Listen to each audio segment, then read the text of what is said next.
어느 날 저희 막내 아이랑 예수님이 말씀하시니 물이 변하여 포도주 됐네. 한 일주일 전에 열심히 그 찬양을 부르다가 1절을 불러도 몇 번을 반복해서 불러도 잠을 안 자더라고요. 그래서 2절을 또 불렀습니다. 예수님이 말씀하시니 바디메오가 눈을 떴다네. 또 잠을 안 자 3절을 불렀습니다. 예수님이 말씀하시니 죽은 나사로가 살아났다네. 1, 2, 3절을 여러 번 불러도 안 자는데, 그 찬송을 부르는 가운데 저에게 하나님이 제 마음에 주님 앞에 갈망과 소망이 생겼습니다. 주님, 저에게 한 말씀만 해주시옵소서. 주의 그 한 말씀이 나의 심령과 우리의 심령을 회복되고 살리는 줄 믿사오니 주님 한 말씀 해주시옵소서. 그런 갈망들이 제 안에 생기더라고요. 오늘 이 밤에 나오신 여러분들, 주의 말씀 한 말씀만 해주시옵소서. 그 말씀 드릴 때 우리의 영혼이 솟아나게 될 줄 믿습니다 하는 은혜와 기대로 나아가는 저와 여러분 되기를 소망합니다. 어릴 때에 바나나 하나가 짜장면 한 그릇보다 비쌀 때가 있었던 것 같습니다. 그 당시 아마 바나나 500원, 한 개에 500원, 1000원 이렇게 할 때쯤 짜장면이 한 300원, 500원 이렇게 할 때였던 것 같습니다. 근데 이 바나나는 항상 먹을 수 있었던 게 아니죠. 그 당시 1000원, 500원이 큰 돈이지 않습니까?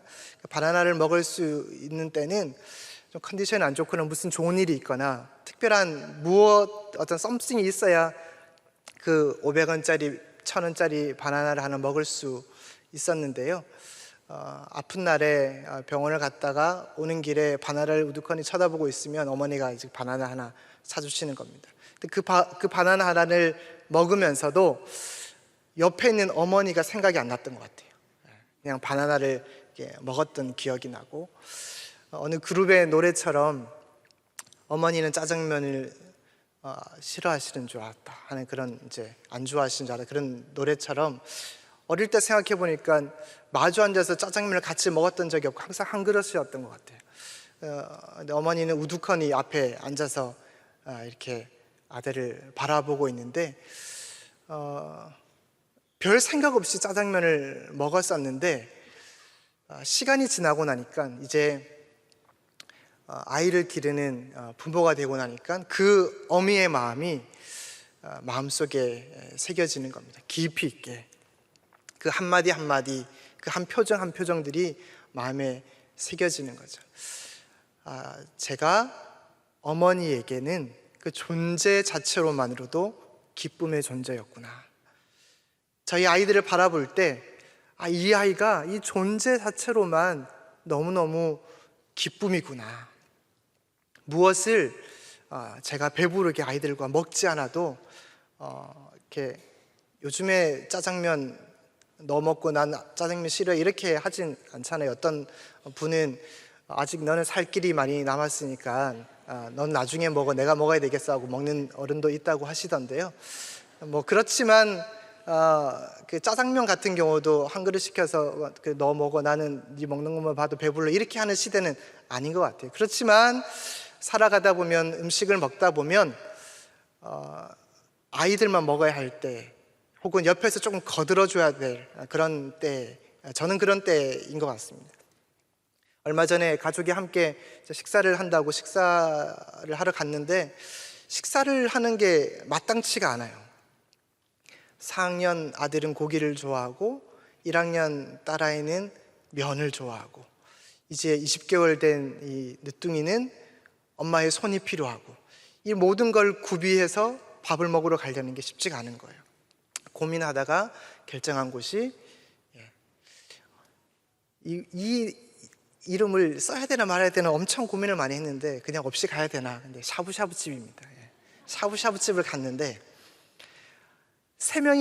네 명이 이렇게 앉아야 이 막둥이를 데리고 이렇게 앞에 앉을 수 있는데, 3명을 나란히 앉을 수 있는 장소를 주면서 4명이 앉아서 먹도록 이제 이렇게 된 겁니다. 근데 이제 제 앞에는 먹을 것이 없고 이렇게 3명이 있는데 그걸 이제 먹는 걸 도와주는데, 근데 제가 제 앞에 먹을 것이 풍성하지 않아도 아이들은 저보다 철이 좀 더 들어서 제 그릇에 먹을 것이 있는지 힐끔힐끔 쳐다는 보지만 제가 배부르게 먹지 않아도 딸아이가 후루룩 하면서 먹는 그 국수 소리에 배가 부르고, 고기 먹는 아들의 얼굴을 보면서 배가 부른 것은 그 자녀가 저에게는 존재만으로도 기쁘다는 겁니다. 우리가 우리 자녀들을 볼 때 그 자녀의 존재가 부모에게 기쁨이 된다는 것은 바로 하나님과 우리 사이의 관계를 설명하기도 합니다. 창세기 1장 27절에 말씀하실 때에 하나님께서 사람을 만드셨는데 하나님의 형상을 따라 사람을 만드셨다고 기록되어져 있죠. 우리는 하나님 닮은 사람들입니다. 하나님의 형상을 따라 지음 받았기 때문에 하나님은 우리를 보고 우리의 존재 자체가 하나님께는 기쁨이 되고 자랑이 되는 것이죠. 그래서 스바냐 3장 17절에는 이렇게 말씀하고 있어요. 우리의 존재만으로 그가 너로 인하여 기쁨을 이기지 못하시고 너를 잠잠히 사랑하신다 하는 것이 스바냐 3장 17절의 말씀입니다. 그런데 여러분, 스바냐는 잘 아시다시피 이 3장 17절 오기까지의 내용들은 하나님이 그 이스라엘 백성들을 향하여 내가 너희를 진멸할 것이다, 내가 너희를 죽일 것이다, 없애버리겠다는 이 무지무지한 이 두려움이 엄습해오는 상황 가운데서 극전환되는데 3장 17절에 가서 하시는 말씀이 내가 너로 인하여 기쁨을 이기지 못하시고 너를 잠잠히 사랑하신다, 이렇게 말씀하시는 것을 보면서 하나님은 우리보다 우리를 더 사랑하시는 분이시고 우리만 사랑하시는 영락없는 아버지시구나 하는 것을 보게 되죠. 이 사랑의 절정이 어디에서 나타나는가? 우리를 위하여 당신 하나밖에 없는 그 아들 예수 그리스도를 우리에게 내어주신 장면이 바로 사랑의 절정입니다. 그래서 로마서 4장에서 말씀하실 때에 하나님께서는 우리의 죄를 위하여 그 범죄한 것 때문에 하나밖에 없는 예수 그리스도를 내어주셨다, 이렇게 표현하고 있습니다. 하나님은 당신의 하나밖에 없는 독생자 예수 그리스도를 내어주셨습니다. 이것이 바로 우리를 향한 하나님의 사랑, 그 절정입니다. 그러나 이 크고 깊은 사랑은 우리가 자녀가 되기 전에는, 하나님의 자녀가 되기 전에는 도저히 깨달을 수 없는 말씀이기도 합니다. 아비가 되기 전에는 우리가 부모에게 존재만으로도 기쁨이다 하는 것은 피상적으로 아는 것입니다. 근데 부모가 되고 나면 그 자식을 볼 때에 이 아이가 나의 기쁨이다 하는 것은 온몸으로 뼛속 깊이 그냥 반응되는 것이 바로 이 존재의 기쁨이죠. 우리가 하나님의 자녀가 되기 전에는 하나님께서 우리를 어떻게 사랑하셨는지 들어도 알 수 없습니다. 들리지가 않습니다. 그러나 그것이 마음에 깨달아지는 그 순간, 하나님을 만나는 그 순간에는 하염없이 그 사랑 때문에 울고 우는 것이 바로 우리들 삶이라고도 할 수 있습니다. 그래서 로마서 8장 38절 39절에 우리를 향한 하나님의 사랑을 기가 막히게 표현하고 있습니다. 내가 확신하노니 사망이나 생명이나 천사들이나 권세자들이나 현재일이나 장래일이나 능력이나 높음이나 기쁨이나 다른 어떤 피조물이라도 우리를 우리 주 그리스도 예수 안에 있는 하나님의 사랑에서 끊을 수 없으리라. 아멘.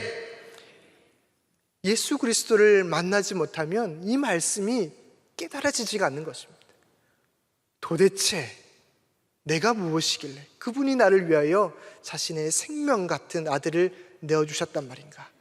무엇과도 끊을 수 없는 사랑의 존재가 바로 나란 말인가? 이것은 결코 우리가 그리스도 안에 있지 않으면 알 수 없는 말씀입니다.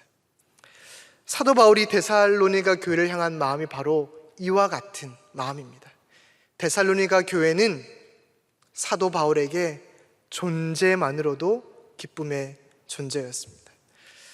그리고 사도 바울의 이 데살로니가 향한 그 존재의 마음은, 존재 자체가 기쁨이 된다는 것은 이 본문을 통해서 우리는 잘 알 수 있습니다. 오늘 본문 2장 19절, 20절에 보시면 이렇게 기록되어져 있습니다. 우리의 소망이나 기쁨이나 자랑의 면류관이 무엇이냐? 그가 강림하실 때 우리 주 예수 앞에 너희가 아니냐? 너희는 우리의 영광이요 기쁨이니라. 데살로니가 교회를 향해서 너희가 나의 영광이고 기쁨이다, 이렇게 말씀하고 있습니다. 사도 바울이 전도 여행을 하면서 복음을 전하고 세운 교회가 데살로니가 교회 하나밖에 없겠습니까? 성경을 보면 1차 전도 여행, 2차 전도 여행, 3차 전도 여행, 사도행전 13장 이후에 이 사도 바울이 파송받고 난 이후에 걸음들을 보면 수많은 지역을 지나갔고 그곳에서 복음을 전했고 세운 교회들이 있고, 또 다시 서신서를 통해서 교회를 세웠고 그 교회를 향해서 복음을 다시 굳건하게 하기 위한 자신의 마음을 쓴 편지들이 서신서에 수없이 많이 기록되어져 있습니다. 그런데 오늘 데살로니가 교회를 향해서 너희가 하나님의 영광이고 기쁨이다, 이렇게 말하는 것은 어쩌면 좀 데살로니가 교회가 사도 바울에겐 조금 특별하지 않았나 하는 생각을 해봅니다. 데살로니가 2장 전반부를 쭉 다 읽어보시면 더 사도 바울의 마음을 잘 느낄 수 있습니다. 고린도전서 4장에도 내가 복음으로 너희를 낳았다라고 말씀하고 있습니다만 그 외의 성경에는 이와 같은 표현들이 나오지는 않고요. 데살로니가 전서 2장 7절 8절에는 이렇게 기록되어져 있죠. 유모가 자기 자녀를 기름과 같이 하였으니 우리가 이같이 너희를 사모하여 하나님의 복음뿐 아니라 우리의 목숨까지도 너희에게 주기를 기뻐함은 너희가 우리의 사랑하는 자 됨이라. 유모와 같이 너희를 길렀다, 이렇게 표현합니다. 내가 너희의 보모이다, 부모이다 라고 말하고 있고, 너희를 복음으로 낳았다라는 고린도전서 4장의 표현과도 아주 흡사한 표현이기도 합니다. 그래서 너희를 사모하여 하나님의 복음뿐 아니라 우리의 목숨까지도 너희에게 내어주는 기쁨이 나에게 있다고 말씀하고 있습니다. 여러분, 사도 바울의 삶을 가만히 생각해 보면 사도 바울은 결코 오늘 이 데살로니가 교회를 향해서 내가 너희를 아비와 같은 마음으로 다시 너희가 나의 기쁨이고 영광이다, 이렇게 표현하는 것이 그의 이전의 삶을 되돌아보면 참 어울리지가 않습니다. 왜냐하면 사도 바울은 사도행전 7장에 기록되어져 있는데요, 얼마나 폭군 같은 사람이었는지, 유대인의 그런 권위 있는 나쁜 지도자였는지, 예수 믿는 자를 핍박하는 사람이었는지를 성경에서 기록해 놓고 있습니다. 이전의 모습을 보면 와, 이렇게 사람이 바뀔 수 있는가, 이렇게 한 교회를 향해서 아비와 같은 심장을 품을 수 있는가. 사도행전 7장 54절 이하의 말씀을 보면 스데반이 순교하는 장면이 나옵니다. 스데반이 순교하는 장면 앞에 이 스데반을 돌로 쳐 죽이고자 하는 사람들이 많이 나와 있는데 그들 향해서 증인들이라 하죠.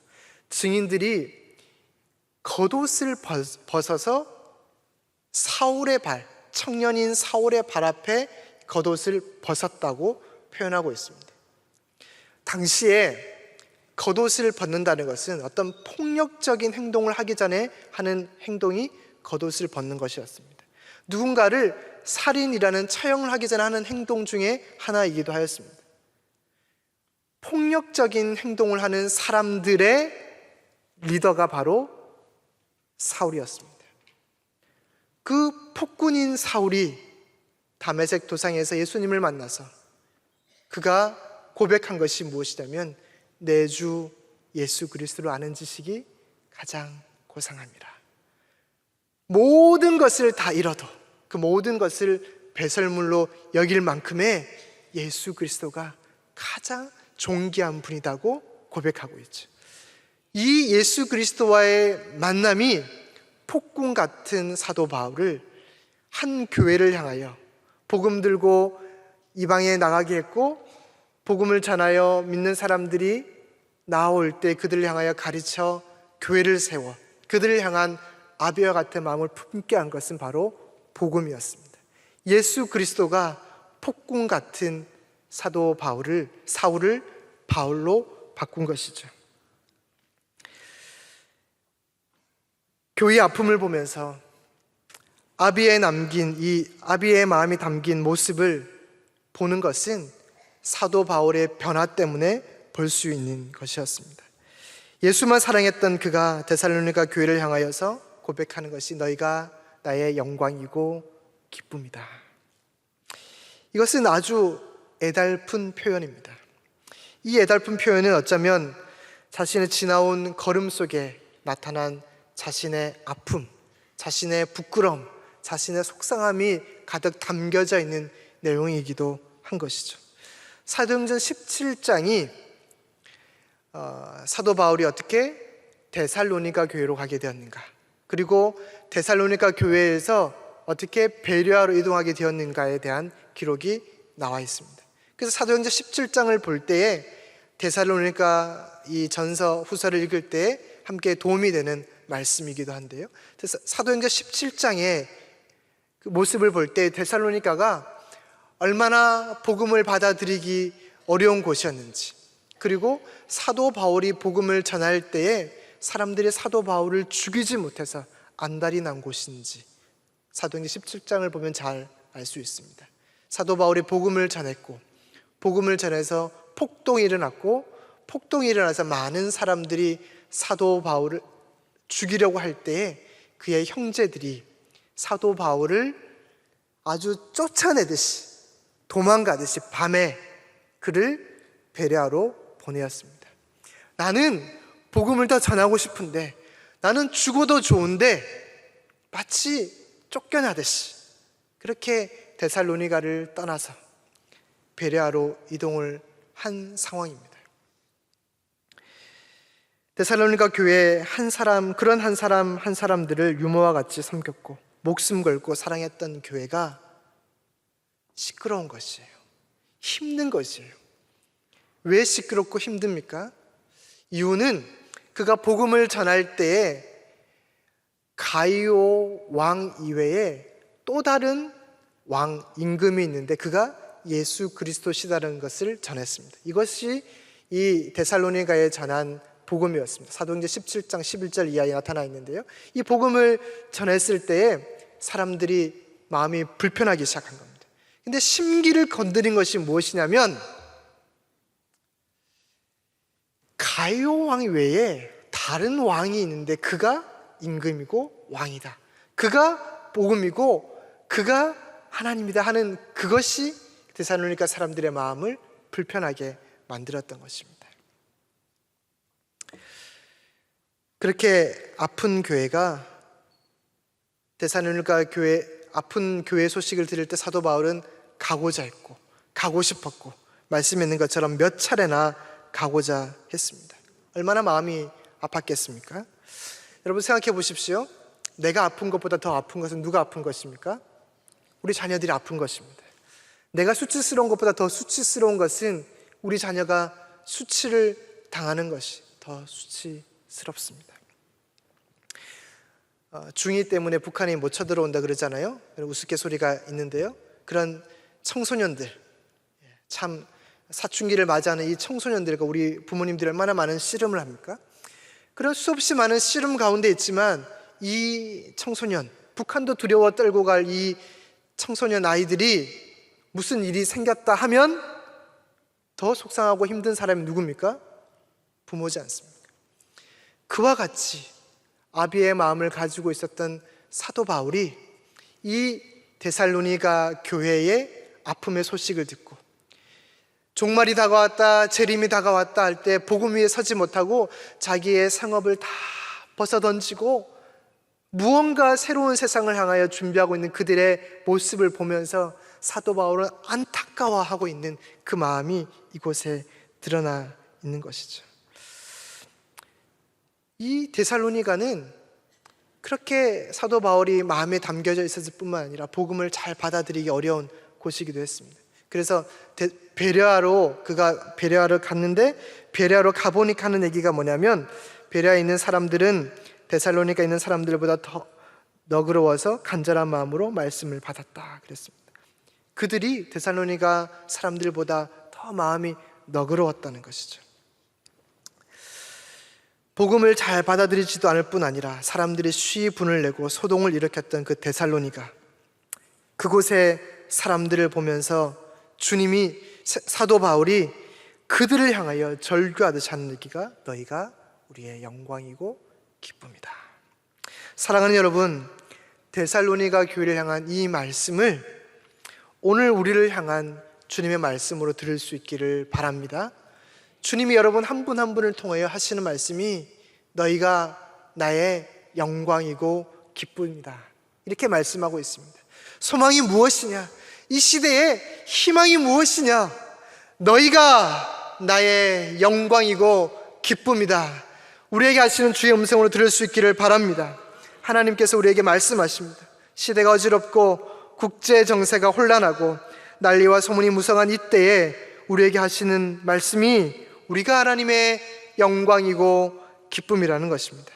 죄를 사랑하고 우리의 삶에 하나님보다 높아진 것들이 많아서 주님 앞에 우리의 얼굴을 들 수 없을 만큼의 부끄러운 삶을 산다 할지라도 주님은 우리에게 여전히 너희가 하나님의 영광이고 기쁨이라고 말씀하시고 계시는 것이죠. 우리가 하나님의 영광과 기쁨이 되는 그 근본적인 이유가 무엇입니까? 우리가 하나님의 자녀이기 때문입니다. 요한복음 1장 12절에 영접하는 자, 곧 그 이름을 믿는 자들에게는 하나님의 자녀가 되는 권세를 주셨느니라. 영접하는 자, 곧 그 이름을 믿는 자, 바로 우리에게 하나님의 자녀가 되는 권세를 주셨다고 말씀하고 있습니다. 바울이 데살로니가 전한 것도 가이사가 왕이 아니라 예수 그리스도가 왕이라 이렇게 말씀하신 것입니다. 이것을 믿는 자들이 다 왕의 자녀가 될 수 있고 다 하나님의 기쁨이 될 수 있다, 이렇게 말씀하시고 있습니다. 자, 그런데 여러분, 저는 오늘 여러분들에게 한 가지 더 도전하고 싶습니다. 우리가 존재 자체로만 하나님의 기쁨이지만 우리가 나아가야 할 것은 기쁨이 되는 존재에서 기쁨을 주는 존재로 나아가야 한다는 것입니다. 여러분, 기쁨을 준다는 것은요, 누군가를 향해서 내 것을 포기하고 희생하는 자기 부인이 있어야 됩니다. 부모가 되기 전에는 자녀가 부모의 기쁨이라는 것을 피상적으로 알았지만 부모가 되면서 내 몸속 깊이 내가 이 자녀를 볼 때 이 존재가 기쁨이구나. 하나님의 자녀가 되기 전에는 몰랐던 그 하나님의 사랑을 하나님을 경험하고 난 다음에, 자녀가 되고 난 다음에 하나님의 사랑이 이것이구나 하는 것처럼 우리는 하나님의 기쁨인 존재에서부터 하나님께 기쁨을 드리는 존재로, 하나님과 사람 앞에 기쁨을 주는 존재로 설 수 있어야 한다는 것입니다. 기쁨을 준다는 것, 자기 부인, 굉장히 힘든 일입니다. 몇 년 전에 KCC 건설 회사가 광고한 것 중에 자식 농사라는 광고편이 있었습니다. 아마 혹시 이 광고를 보면서 가슴 뭉클한 분들이 계셨을지는 모르겠는데요, 엄마가 딸에게 주는 그 노래를 담아서 영상이 어떻게 나오냐면 결혼식을 하는 그 엄마의 모습, 한복을 입고 박수치게 환하게 웃는데, 이게 자식 농사가 끝인 줄 알았는데 잠깐 지나고 보니까 자식 농사가 다시 시작인 것이에요. 자식 농사가 시작되는데 그 광고에는 음악과 함께 엄마가 할머니가 되어서 자식을, 손주를 등에 업고 부엌에서 이 국그릇에 밥을 말아서 한 끼를 해결하고 있는 겁니다. 비 오는 날 우산을 쓰고 유치원 노란색 옷을 입은 그 아이를 등에 메고 비가 오는데 아이를 업고 하교하는 모습이 그려집니다. 손목에는 이 손목을 보호하는 보호대를 차고 있고 파스를 하고 있는데 그 아이를 안고 씻기는 장면이 나옵니다. 횡단보도를 건너는데 할머니가 졸면서 아이들 학교시키는 이 어머니 역할을 대신해주는 장면도 나옵니다. 자식 농사를 하면서도 마지막에 뭐라고 얘기하냐면, 네가 잘 되는 게 내가 기쁨이야 하는 이야기들로, 니들 잘 사는 게 제일 좋은 집이야 라고 이 광고를 마무리하고 있는데, 굉장히 감성에 호소합니다. 왠지 KCC 집을 다 사야 될 것만 같은. 근데 이 광고를 보면서 마음이 찡한 이유는, 이 땅의 어머니들이 그렇게 자기를 희생하며 자기를 부인하며 사셨구나. 자식을 향한 부모의 헌신과 희생은 바로 자기 부인인 것이구나. 여러분, 결혼하기 전에는 우리의 기쁨이 어디에 있었습니까? 친구들도 만나고, 밤에 영화도 좀 보고, 그리고 어디 여행도 좀 가고, 먹고 싶은 거 먹고, 사고 싶은 거 사고. 그런데 결혼을 하고 아이가 생기니까 할 수 있는 것이 하나도 없었습니다. 저도 아내랑 같이 영화를 보러 가는 게 거의 없습니다. 1년에 한 차례. 휴가 때 부모님께 아이를 맡겨놓고 가는, 그 정도입니다. 저희 집에는 터울이 좀 있잖아요. 4학년 아들하고 20개월 아들하고 이 사이에 이제 터울이 있으니까 계속 이제 육아인 것이죠. 근데 예전에는 다른 것에 기쁨이 있었는데, 결혼을 하고 아이가 생기고 아비가 되니까 기쁨이 다른 것에 있는데, 근데 이 아이를 향해서 내 것을 투자하고 섬기고 나누고 헌신하고 희생하는 자기 부인의 삶을 살아도 우리에겐 기쁨이 있는 것이에요. 이것이 바로 자기 부인의 기쁨입니다. 존재만으로 기쁨인 사람에게, 근데 살다 보면 존재만으로 기쁨인 사람들이 있잖아요. 근데 그 존재만으로 기쁨인 사람들에게 그렇게 다 한다면, 우리가 자기 부인의 삶을 산다면 좋겠지만, 자기 부인을 하고 싶지 않은 공동체와 사람들도 있습니다. 사람이 보이고, 환경이 보이고, 일이 보이고, 그래서 우리는 그런 자기 부인의 기쁨으로 나아가는 것이 두렵고 싫고 포기되기도 합니다. 사랑하는 여러분, 오늘 살아가는 우리들이 우리 주변의 모든 사람들에게 함께 살아가는 이 공동체 속에서 우리의 자기 부인을 통해서 기쁨이 저와 여러분 모두에게 흘러넘치는 은혜가 있기를 소망합니다. 우리의 삶이 이런 삶이면 좋겠습니다. 도저히 기쁨이 되지 않고 가시 같은 존재를 향해서 자기 부인의 기쁨을 살면 좋겠다는 것이죠. 여러분, 살다 보면 그렇지 못할 때가 참 많아요. 회사의 박 과장님, 협력업체의 박 사장님, 사랑방의 박 집사님. 죄송합니다. 제가 박 씨여서 박 씨를 타겟으로 잡았습니다. 다 좋습니다. 다 좋은데 그 한 사람 때문에 기쁨이 변하여 슬픔이 되고 사랑이 변하여 고통이 되는 순간들이 얼마나 많습니까? 그 한 사람 때문에 천국이 아닌 지옥을 살아갈 때가 참 많이 있습니다. 그래서 그 사람 때문에 우리는 기쁨을 잃어버리고 존재의 기쁨조차도 잃어버린 채 자기 부인의 기쁨으로는 나아갈 수 없는 그런 미끄러지는, 침륜에 빠지는, 넘어지는 사람이 되는 것이죠. 사랑하는 여러분, 우리가 찬송합니다. 세상과 나는 간 곳 없고 구속한 주만 보이도다. 이 찬송의 가사처럼 사람이 보이지 않고 그 힘들고 어려운 사람 앞에 계신 주님을 볼 수 있기를 바랍니다. 이것이 바로 자기 부인의 기쁨입니다. 하나님은 이 성숙된 모습을 더 기뻐하십니다. 사도 바울이 이 데살로니가 교회를 향하여서 하였던 그 자기 부인적 기쁨, 존재 자체로만도 기쁨이지만 그들을 향해서 또 주고 또 내어주고 자기의 수치와 부끄러움, 그렇게 쫓겨나가듯이 밀려간 상황 속에서 그 교회의 현실을 바라보면서 다시 자기의 시간과 마음을 들여서 가려고 하고 애를 쓰고, 아니야 너희들 하나님의 영광이야 기쁨이라고 말했던 것처럼 사도 바울이 가지고 있었던 그 자기 부인의 기쁨처럼 우리가 하나님 앞에 그런 기쁨의 존재로 나아가야 하는 것이죠. 성경을 보니까 수없이 많은 곳에서 자신을 희생하고 포기하고 자신의 것을 드리면서 자기 부인의 기쁨을 나타낸 곳곳이 성경에 드러나고 있습니다. 특별히 요한복음 12장에 보면 마리아가 옥합을 깨트려서 향유를 주님의 발 앞에 부었습니다. 여러분, 그 옥합에 담겨 있었던 향유는 유다가 불평과 불만을 가지면서 질책을 할 때 그것을 팔아서 가난한 자들에게 나누어 주었다면 더 좋았겠다라고 말했을 때 그것을 팔면 300데나리온이 된다 그랬습니다.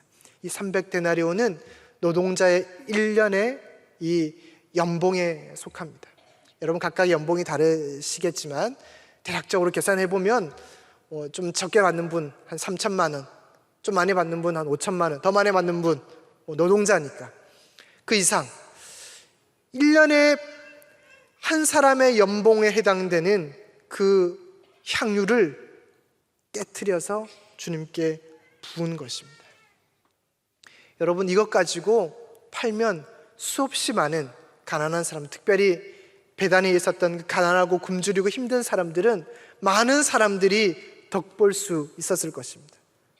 그래서 유다가 그렇게 마리아에게 질책을 해줘. 너 그거 팔아서 배단에 이 가난한 사람 나눠주었으면 훨씬 더 좋았을 텐데. 그러나 마리아는 예수님의 죽음을 기억하면서 자기의 모든 것을 깨트려 주님의 발에 부었습니다. 주님은 이것을 기억하셨습니다. 이사야 58장에도 같은 맥락이 기록되어져 있습니다. 이사야 58장에 기록되어 있는 내용은 금식에 대한 내용이 기록되어져 있는데, 이 금식 내용 앞에 나와 있는 게 하나님이 기뻐하시는 금식에 대해서 나와 있습니다. 하나님이 기뻐하는 금식이 무엇인가? 흉악의 결박을 풀어주며 멍에의 줄을 끌어주며 압제당하는 자를 자유하게 하며 모든 멍에를 꺾는 것이 아니겠느냐? 또 줄인 자에게 내 양식을 나누며 위리하는 빈민을 집에 들이며 헐벗은 자를 보며 입히며 또 내 골육을 피하여 스스로 숨지 않은 것이 아니겠느냐? 아니겠느냐? 이 이사야 58장의 말씀입니다. 하나님이 기뻐하시는 금식이 뭐라고 되어 있냐면, 금식이라는 것이 흉악의 결박을 풀어주고 멍에의 줄을 끌어 압제당하는 자를 자유케 한다. 이것이 금식이다 그랬는데, 성경을 가만히 보면 하나님이 기뻐하시는 것은 무엇이냐면, 하나님 앞에서 자기의 것을 다른 사람에게 나누어 주면서 내가 먹을 것이 없게 되었을 때, 하나님, 제가 먹을 것이 없어서 주님 앞에 금식합니다. 내 옷을 헐벗은 사람에게 입혀주면서 그들을 자유케 하면서 하나님, 제가 입을 옷이 없습니다 하며 금식하는 그것을 통하여 하나님께서는 기뻐하시고 모든 묶인 것들을 풀어주시겠다라고 말씀하고 있습니다. 여러분, 이것이 무엇입니까? 내 것을 다른 사람에게 나누고 섬길 때에 이건 내 것 아니야 하고 자기 부인하면서 주님 앞에 기뻐하며 나아갈 때에 하나님께서는 풀어주시는 은혜를 주시겠다고 말씀하시는 것이죠. 자기를 부인하는 것이 하나님의 기쁨이 된다고 말씀하고 있습니다. 하나님은 그것을 기억하십니다. 그래서 자신의 옥합을 깨트려 주님께 모든 것을 드린 그 마리아를 주님이 기억하셨습니다. 자기를 부인하여 기쁨으로 나아간 그 마리아를 어떻게 기억하셨는가? 주님의 승천하실 때에 그 베다니 마을을 가셔서 그 동네 어귀에서 두 손 들어 베다니 마을을 축복해 주셨습니다. 주님이 기억하시는 그곳이 바로 베다니였고 마리아였습니다. 마리아가 한 것이 무엇입니까? 자기를 부인하고 자기의 모든 것을 주님 앞에 드리는 기쁨으로 나아갔던 것이죠. 리차드 포스트의 영적 성장과 훈련이라는 책에 자기 부인이 자기 정체성을 찾는 유일한 길이라고 말하고 있습니다. 우리의 정체성이 무엇입니까? 우리는 왕의 자녀입니다. 내 존재만으로도 하나님은 기쁨을 이기지 못하시는 분이십니다. 우리가 어떠한 삶을 살아도 우리는 하나님의 영광이며 기쁨인 자녀입니다. 그러나 기억하십시오. 우리가 더 마음에 간직하고 새겨야 할 것은 하나님의 자녀인 우리가 그 자체로만 기쁨이지만 이제 세상을 향하여, 아프고 고통받는 자를 향하여, 나를 힘들게 하는 그 사람을 향하여 기쁨을 주는 존재로, 나를 부인하며 부모가 내 모든 것을 아낌없이 시간과 물질과 그 모든 것을 드리는 그 기쁨으로 사는 것처럼 우리가 세상을 향하여, 연약한 자들을 향하여, 믿지 않는 자들을 향하여, 힘든 자들을 향하여 나누고 베풀고 섬기면서 그 자기 부인의 기쁨으로 나아갈 때 하나님은 그 사람을 기억하시고 그 공동체를 기억하시고 축복하신다는 것을 기억하시기를 바랍니다. 우리도 우리의 주어진 자리에서 자기 부인의 기쁨을 맛보는 왕의 자녀들이 될 수 있기를 바랍니다. 사도행전 지금도 계속해서 쓰여져 가고 있습니다. 자기 부인의 기쁨을 통해서, 저와 여러분들의 삶을 통해서 오늘 사도행전 29장의 역사가 계속해서 쓰여져 갈 수 있기를 주님의 이름으로 축원합니다.